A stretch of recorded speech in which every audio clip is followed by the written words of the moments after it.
Hello and welcome. Today we will talk about Chapter 5, Ethical Decision Making. Now, in this chapter, it summarizes some of our current knowledge of ethical decision making in the business environment as well as in the public sector. And the chapter provides a model so you can better visualize the ethical decision-making process for yourself. So not only you can recall it, but hopefully you can also use it sort of like a flow chart in terms of what variables influence what other variables in order for people to make more ethical decisions in the workplace. So although it is not necessarily always possible to describe exactly any one individual or work group in how he or she might make more ethical decisions in the workplace, but we can certainly offer some generalizations about maybe the typical or the average pattern within organizations in today's environment.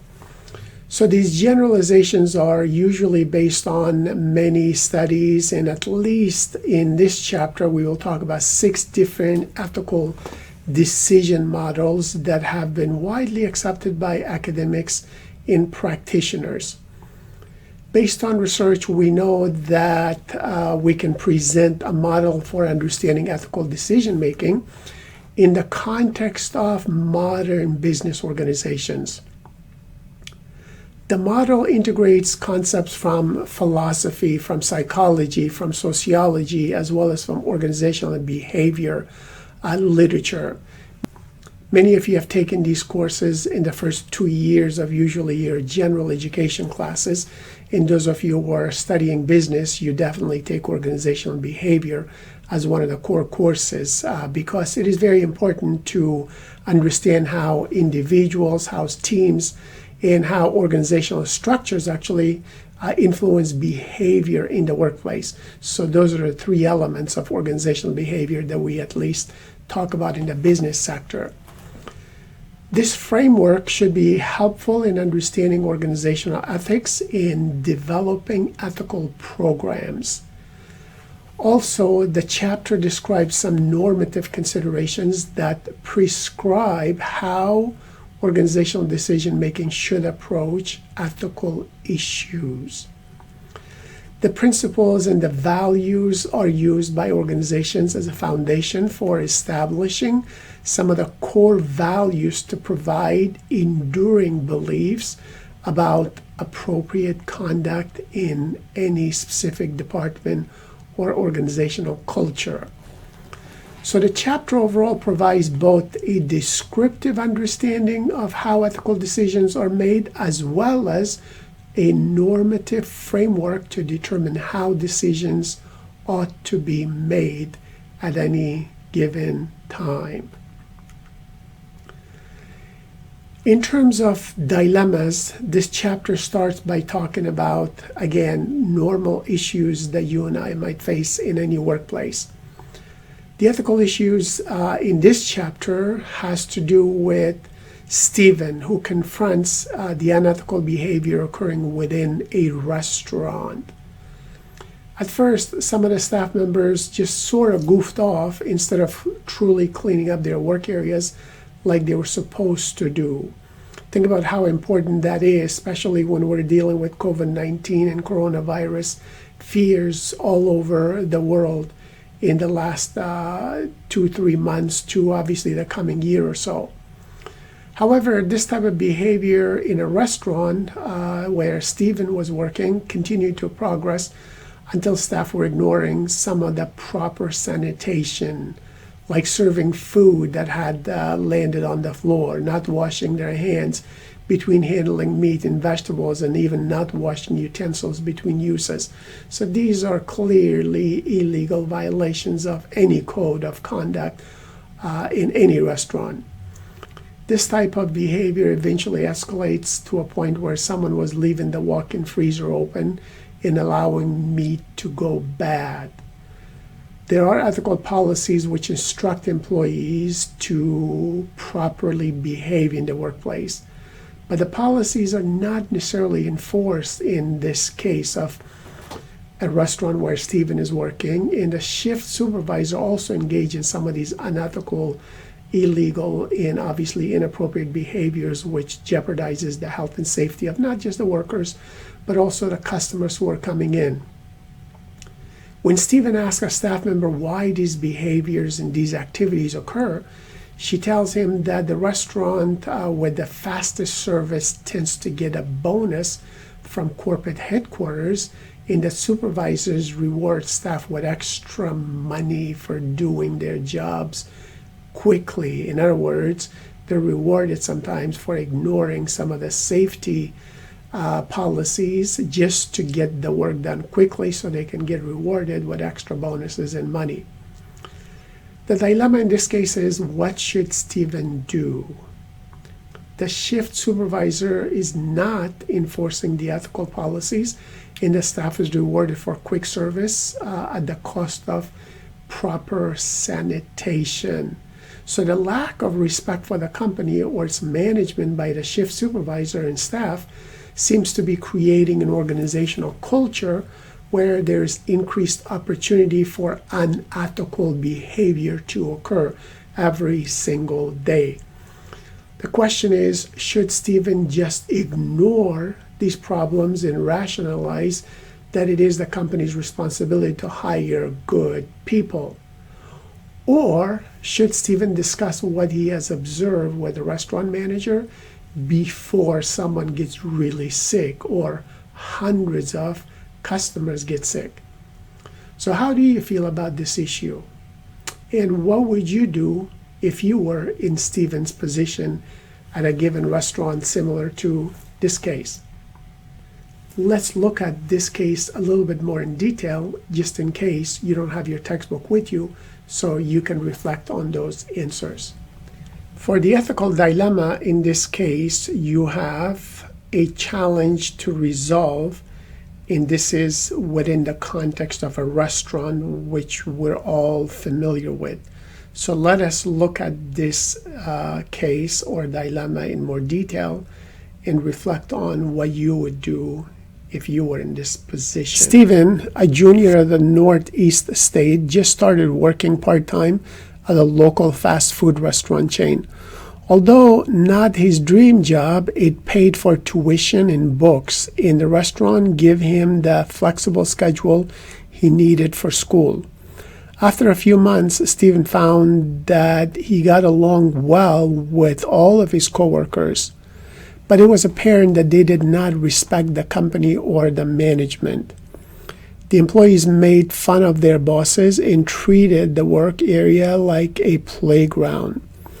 In some respects, Stephen thought it was a fun environment to work in, especially after hours when management was gone for the day.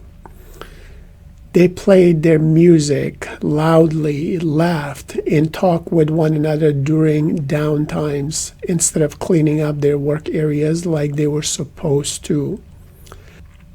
Despite the fact that there were ethical policies telling employees how they were expected to act in the workplace, these policies never seemed to be enforced. One day, while working with his coworker Julie on the food assembly table, Stephen saw Julie accidentally drop a meat patty on the floor. Without so much as a flinch, she bent down, picked up the patty, stuck it back on the bun, and wrapped it up. It happened so fast that Stephen wasn't even sure he had seen right, especially since Julie had done it so casually. Stephen watched in dismay as another worker took the hamburger out to the customer. Over the next few weeks, Stephen saw others, including the shift supervisor, do the same thing with burgers and other products. Once an entire cheeseburger hit the greasy floor, was picked up and was taken to the customer. This time the customer complained the burger tasted funny and sent it back. Stephen noticed other unsanitary practices, such as employees not washing their hands between handling meat and vegetables and not washing utensils between uses. Obviously, such practices were against company policies, and if it was reported, the supervisors in charge could get in trouble and the restaurant would face investigators from the health department. However, there was ample opportunity for things like this to occur. There was no one watching them, and the shift supervisor also engaged in these activities. Stephen felt it was the company's responsibility to hire good people, so they were to blame if these things were happening. One day, Stephen approached Julie and asked, "Why do so many people here serve food that has fallen on the floor to customers?" Julie thought about it briefly as though she had never considered it before and replied, "Well, I guess it is because it would take too much time to get another beef patty out of the freezer, cook it, and serve it to the customer. This is a fast food restaurant. After all, I am not interested in hearing customers complain about the time it takes for them to get their food. Besides, the restaurant with the fastest service get a bonus from corporate headquarters. Last year, the supervisors rewarded us with some extra money for doing our job so quickly."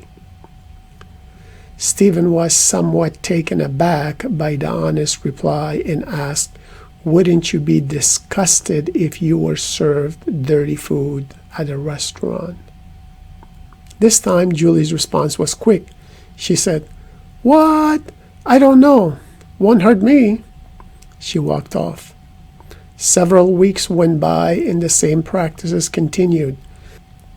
Stephen became more and more concerned about the consequences that could happen in an environment so laid back and unconcerned about safety and health.